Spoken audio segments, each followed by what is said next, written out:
सभी साथियों को मेरा सादर प्रणाम। आशा करता हूँ आप बेहतर होंगे, स्वस्थ होंगे। ईशान हीलिंग परिवार की ओर से आप सभी का स्वागत, अभिनंदन। उत्तम संतान की उत्पत्ति पर हम निरंतर चर्चा कर रहे हैं।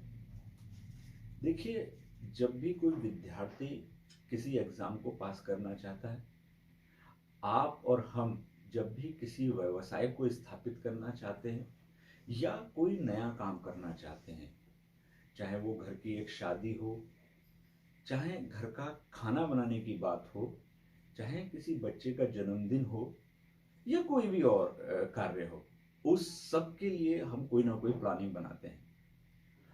दुर्भाग्य से जो सबसे महत्वपूर्ण कार्य है इस मानव जाति का, संतति को आगे बढ़ाना, उसके लिए कोई प्लानिंग नहीं है भी तो बड़ी अजीबोगरीब टाइप की प्लानिंग्स हैं, जबकि इस पर हमें सर्वाधिक ध्यान देना चाहिए। मैं एक परिवार की बात कर रहा हूं, एक ग्रस्त जीवन की बात कर रहा हूं, जो बहुत ही महत्वपूर्ण हो जाता है। और एक उत्तम संतान की उत्पत्ति कैसे हो सकती है, उसके ऊपर कैसे प्लानिंग की जा सकती है, इस पर हम निरंतर चर्चा करते चले आ रहे हैं। फिलहाल अभी हम जो वीडियोस हमारे आ रहे हैं उसमें हम यह बता रहे हैं कि रेकी, आध्यात्मिक चिकित्सा, स्पर्श चिकित्सा कैसे आपको योगदान दे सकती है एक उत्तम संतान की उत्पत्ति में। इसके लिए प्रत्येक दाम्पत्य जीवन के लिए आवश्यक होता है कि वह रेकी की साधना करें, जो साधनाओं में सबसे सरलतम साधना है, आसानी से ग्रहण की जा सकती है और इसका प्रयोग भी बहुत आसान है। अगर आप दोनों लोग इस साधना को नहीं कर सकते तो परिवार में कम से कम एक व्यक्ति को इसकी जानकारी होनी चाहिए। परंतु यदि ऐसा भी नहीं कर पा रहे हैं तो किसी भी रेकी साधक से आप सहयोग ले सकते हैं। वो आपको हीलिंग कर सकता है, वो आपको रेकी दे सकता है, उत्तम संतान की उत्पत्ति में आपको सहयोग कर सकता है। पिछले वीडियोस के अंदर हमने चर्चा की थी यहां तक कि एक उत्तम संतान की उत्पत्ति में वीर्य का और जो रज होता है, जो अंडाणु होता है, शुक्राणु और अंडाणु का पुष्ट होना बहुत ही ज्यादा आवश्यक है। उसका पुष्टिकरण कैसे किया जाए रेकी के माध्यम से, अन्य विषयों पर हम चर्चा जारी रखेंगे।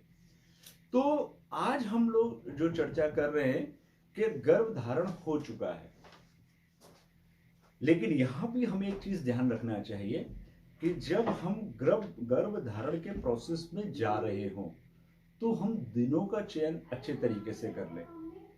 30 दिनों के अंदर, 28 दिनों के अंदर या 31 दिनों के अंदर कुछ ऐसे महत्वपूर्ण दिन होते हैं जो उत्तम ऊर्जा के लिए, अच्छी ऊर्जा के लिए, सकारात्मक ऊर्जा के लिए, संतुलन के लिए बहुत ही महत्वपूर्ण है। अगर आप उन दिनों में बीज को रोपित करते हैं तो अपने आप ही जो संतान है उसके ऊपर एक अलग प्रभाव पड़ेगा। अब आपने क्या करना है कि इसकी जानकारी लेकर आपको बीज का रोपण करना है, और बीज का रोपण करने के लिए सिर्फ आपको एक बार ही संभोग करना है। जब आपने वो संभोग कर लिया या करने जा रहे हैं, उस समय जो पूरा आपका रूम है उसको रेकी एनर्जी से आपको चार्ज करना है। चार्ज करने के बाद जब वहां पर एक संतुलन कायम हो तब आपको बीज को रोपित करना है। कोशिश ये करनी है कि अब आपको जब तक बच्चे का जन्म नहीं हो जाता दोबारा संभोग नहीं करना है, और अगर आप करते हैं तो विशेष सावधानियों के साथ। जैसे ही आपका बीज रोपित हो गया, यहां एक चीज बहुत अच्छी होने वाली है कि अब लोगों को अपने बच्चे का जन्म का समय पता होता है। आपको यह भी पता होगा कि बीज रोपित कितने बजे किस समय हुआ है। इसका एक अलग विशेष महत्व है जिसकी चर्चा हम कभी आगामी वीडियोस में करेंगे। अब आपको क्या करना है, यहां पर आपको निरंतर रेकी का सहयोग लेना है। अब आप चाहे 24 अंक की हीलिंग करते हो या 7 चक्रा की हीलिंग करते हो, जो भी करते हो, जब रेकी का आप अंतिम चरणों में होंगे तो आपको विशेषकर गर्भ के ऊपर, मणिपुर चक्र के ऊपर सर्वाधिक हीलिंग करनी है। आप जो गर्भ में बच्चा पल रहा है उसके लिए सिंबल 1 का प्रयोग कर सकते हैं। उसको ऊर्जावान कर रखने के लिए, उसकी सुरक्षा के लिए आप सिंबल 2 का प्रयोग कर सकते हैं उस बच्चे के संतुलन को कायम रखने के लिए।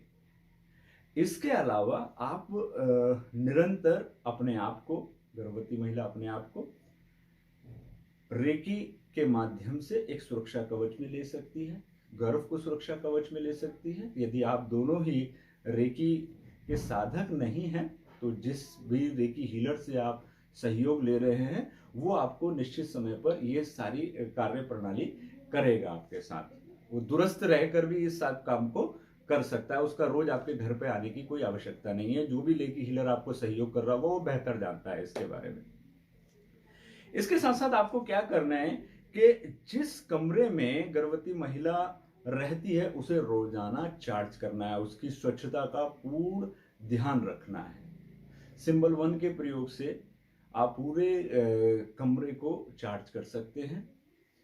ये कैसे चार्ज करना है आप सभी साधक लोग जानते हैं और इसके बारे में आगामी वीडियो के अंदर हम और बेहतर तरीके से आपको बता पाएंगे कि किस तरीके से चार्ज करना है।